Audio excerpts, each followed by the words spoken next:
शहरामध्ये जे काही पावित्र्य राखलं गेलं पाहिजे आपली हिंदुत्ववादी पक्ष असल्याचं, तर पंढरपूर शहरामध्ये असलेले जे काही आवेदन असतील की या सगळ्या विषयावरती पत्रकार सातत्यानं आवाज उठवतात, मात्र प्रशासन मात्र डिंब आहे. प्रशासनावरती काय अंकुश नाही का शासनाचा? कंबरच बोलून टाकली पाहिजे त्या व्यवस्थेची.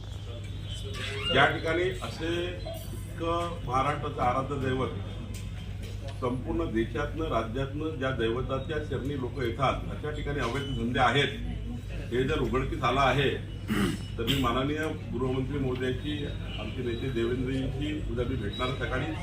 नक्की मला माझी विनंती आपल्याला आहे की संध्याकाळपर्यंत मी सोलापूर प्रवासात आहे, आपण सुद्धा मला एक मोठा चार्ट यादी म्हणून द्यावी.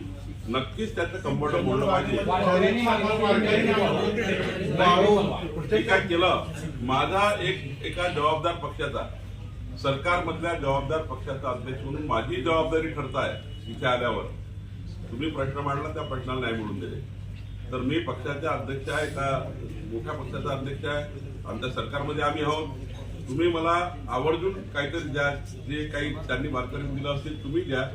संध्याकाळपर्यंत दिलं उद्या मी नक्की माननीय गृहमंत्र्यांशी भेटून कडक कारवाई, म्हणजे कंबरड म्हणून टाकण्याची कारवाई